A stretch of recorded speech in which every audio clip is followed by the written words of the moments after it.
And welcome to learning जी। दोस्तों, ये हमारी भारतीय अर्थव्यवस्था की श्रृंखला का तीसरा पार्ट है। इसके पहले हमने भारतीय अर्थव्यवस्था के 2 पार्ट्स कंप्लीट किए हैं और उन वीडियोस के लिंक भी आप इस वीडियो के डिस्क्रिप्शन में जाकर प्राप्त कर सकते हैं। जो लास्ट के 2 पार्ट्स हैं उन दोनों पार्ट्स को इस वीडियो के डिस्क्रिप्शन में जाकर प्राप्त करके वहाँ से आप देख सकते हैं। साथ ही साथ रेगुलर अपडेट्स के लिए चैनल को जरूर सब्सक्राइब करें और आपको अगर वीडियोस पसंद आते हैं तो उन्हें लाइक करना और शेयर करना बिल्कुल भी मत भूलें, जिससे उसके लाभ जो है वो अधिक से अधिक लोग उठा सकें। तो ये शुरू करते हैं भारतीय अर्थव्यवस्था भाग 3। इसमें हम चर्चा करेंगे मानव विकास सूचकांक की। मानव विकास सूचकांक क्या होता है, इसकी संपूर्ण चर्चा हम इस वीडियो में करेंगे। तो ये शुरू करते हैं मानव विकास सूचकांक को। मानव विकास सूचकांक शिक्षा, आय व जीवन प्रत्याशा का मिला जुला सांख्यिकीय आंकड़ा है। जो मानव विकास सूचकांक है उसके जो मूल तत्व हैं वो 3: शिक्षा, आय व जीवन प्रत्याशा है।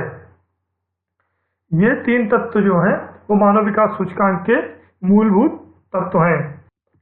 इसकी चर्चा हमने शुरुआत में संक्षेप में अपने पार्ट 1 में भी की थी, जिसमें हमने LEI, EAI और SLI की चर्चा की थी। लाइफ एक्सपेक्टेंसी इंडेक्स जो जीवन प्रत्याशा था, एजुकेशन अचीवमेंट इंडेक्स शिक्षा सूचकांक जो था, और स्टैंडर्ड ऑफ लिविंग जो था, वो जो इस तीनों चीजों में हमने चर्चा की थी। आगे मानव विकास सूचकांक किसी देश विशेष के मानव विकास के स्तर को प्रदर्शित करता है। अगर इसकी परिभाषा देखते हैं तो मानव विकास सूचकांक किसी देश विशेष के मानव विकास के स्तर को प्रदर्शित करता है। मतलब मानव विकास सूचकांक वहाँ के जो किसी भी देश के मानव का विकास कितना है उस स्तर को व्यक्त करता है। किसी देश में बुनियादी मानवीय सुविधाओं की औसत प्राप्ति को मानव विकास सूचकांक HDI द्वारा मापा जाता है। जो बुनियादी मानवीय सुविधाएं हैं किसी देश की, उसको औसत प्राप्ति कितनी है उसको हम मानवीय विकास सूचकांक के द्वारा मानते हैं। ह्यूमन डेवलपमेंट इंडेक्स HDI, जिसको हम शॉर्ट फॉर्म में बोलते हैं। वस्तुतः मानव विकास की संकल्पना इतनी व्यापक है कि इसको एक सूचकांक के जरिए पूर्ण रूप से व्यक्त नहीं किया जा सकता है, क्योंकि ये बहुत व्यापक है। इसी कारण United Nations development programme UNDP, United Nations development programme, संयुक्त राष्ट्र विकास कार्यक्रम के द्वारा निम्न संबद्ध सूचकांकों को भी विकास में लाया गया है, जिसमें से लिंग विकास सूचकांक, लिंग सशक्तिकरण या अधिकारिता माप, जिसको 1995 में मानव विकास रिपोर्ट में शामिल किया गया। जेंडर रिलेटेड डेवलपमेंट इंडेक्स और जेंडर एम्पावरमेंट मेजर, ये जो 2 थे अन्य सूचकांक, इनको 1995 में मानव विकास रिपोर्ट में शामिल किया गया।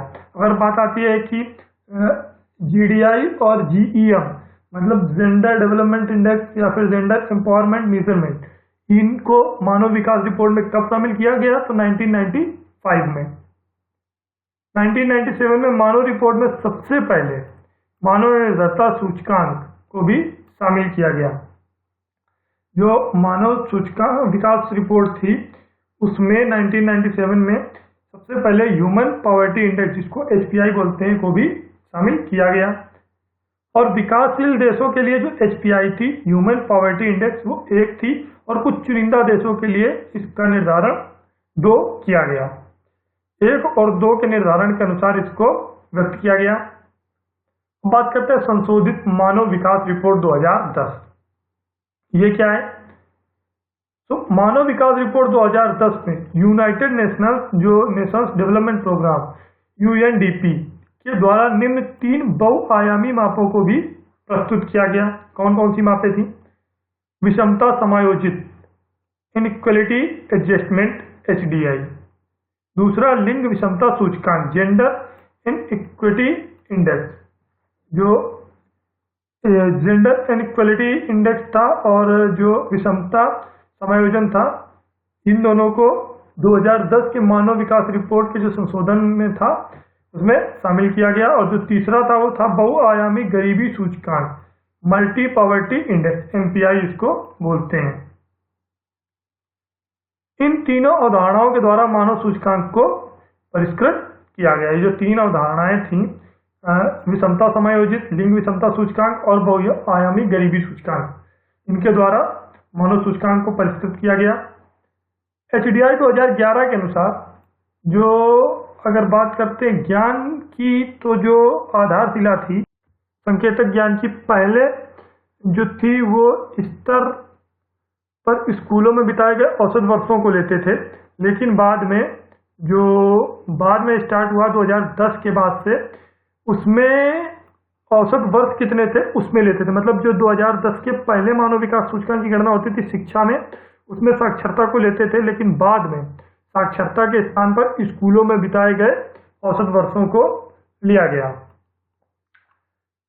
पहले मानव विकास सूचकांक के लिए जीवन निर्वाह के स्तर को दर्शाने के लिए सकल घरेलू उत्पाद को आधार बनाया जाता था।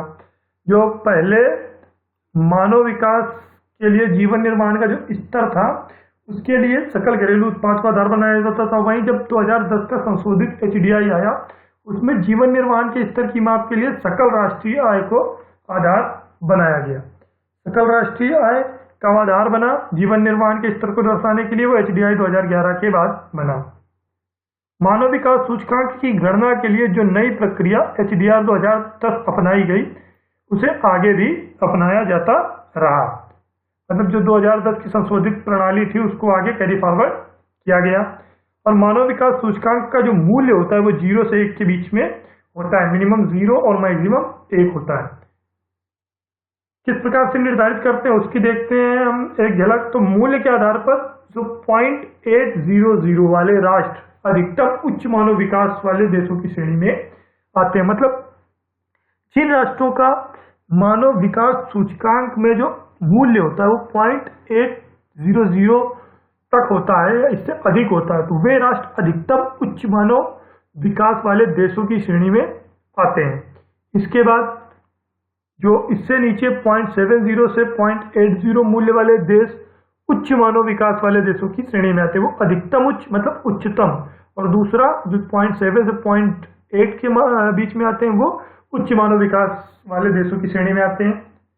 तीसरा 0.556 से 0.700 वाले मूल्य के देश जो है वो मध्यम मानव विकास की श्रेणी में आते हैं, और 0.556 से 0.332 मूल्य वाले देश अल्प मानव विकास सूचकांक वाले देशों की श्रेणी में आते हैं। ये आंकड़े महत्वपूर्ण हो सकते हैं एग्जाम्स की दृष्टि से, तो इनको एक बार गौर से देखेंगे।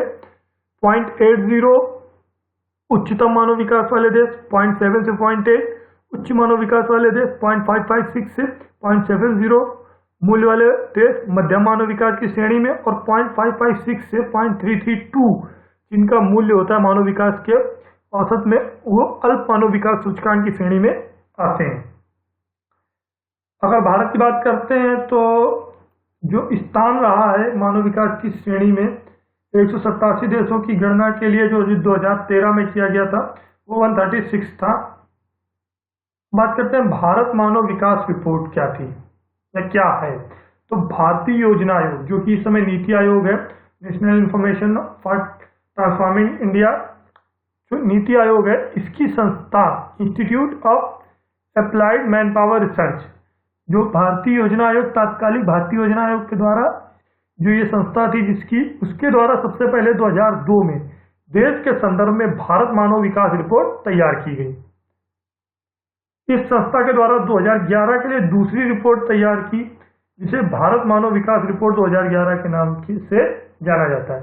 पहली रिपोर्ट 2002 में और दूसरी रिपोर्ट 2011 में तैयार की। 2011 की जो रिपोर्ट तैयार हुई वो 2007 के आंकड़ों पर आधारित थी। 2011 की रिपोर्ट के अनुसार मानव पूंजी व मानवीय क्रियाओं में आर्थिक विस्तार के लिए सरकारी हस्तक्षेप मुख्य रूप से आवश्यक है। जो भारत मानव विकास रिपोर्ट 2011 हुई, उसके अनुसार मानव विकास, मानव क्रियाओं में आर्थिक विस्तार और मानव पूंजी में विकास के लिए सरकारी हस्तक्षेप नितांत आवश्यक घोषित किया गया। 2011 की रिपोर्ट के अनुसार 1999 से 2000 तथा 2007 से 2008 के बीच जो आय सूचकांक था, उसमें देश ने 21% की वृद्धि की, और पहले पायदान पर दिल्ली रहा जिसमें जो मूल्य था वो 0.678 रहा, और दूसरे नंबर पर केरल रहा जिसमें जो मूल्य रहा वो 0.69 रहा। और देश का औसत जो सूचकांक रहा वो 0.271 जो कि बहुत ही कम रहा। और शिक्षा के सूचकांक की बात करते हैं तो 1999 और 2007 और 2008 के मध्य शिक्षा सूचकांक में 28.5% की वृद्धि हुई। पहले पायदान पर केरल रहा जिसका जो मूल्य सूचकांक था वो 0.924 अधिकतम रहा, और राष्ट्रीय औसत जो था वो लगभग मध्य में 0.568 रहा। स्वास्थ्य सूचना जो सूचकांक थे उसमें अगर तुलना करते हैं तो केरल पहले पायदान पर रहा जिसने 0.178 का आंकड़ा हासिल किया, अचीव किया, जो मूल्य वो 0.817 था। इसके अलावा दिल्ली ने 0.763 व हिमाचल प्रदेश ने 717 मूल्य हासिल किए। और अगर कुछ अन्य प्रदेशों की बात करते हैं तो पंजाब ने भी लगभग 0.667 आंकड़े हासिल किए थे, और बाकी के जो शेष प्रदेश थे उनका जो प्रदर्शन रहा 2011 की रिपोर्ट के अनुसार वो बहुत ही असंतोषजनक कहा जा सकता है। तो फ्रेंड्स, इस वीडियो में भारतीय अर्थव्यवस्था भाग 3 में हमने चर्चा की मानव विकास सूचकांक की, विश्व और भारत की।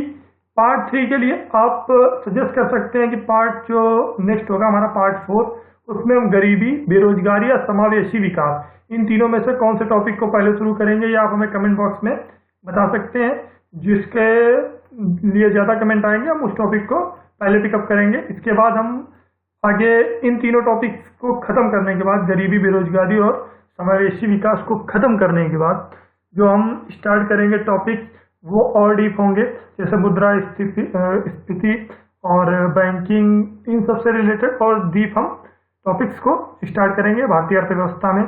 तो इन तीनों टॉपिक्स में पहले किसको शुरू करना है वो आप हमें कमेंट बॉक्स में बता सकते हैं। तो फ्रेंड्स, इस वीडियो को देखने के लिए धन्यवाद, और अगर ये वीडियो आपको पसंद आता है तो इसको जरूर लाइक करें, साथ ही साथ अधिक से अधिक इसको शेयर करें जिससे अधिक लोग इसका लाभ प्राप्त कर सकें। फेसबुक की लिंक आप इस वीडियो के डिस्क्रिप्शन में प्राप्त कर सकते हैं। Thanks for watching, thank you.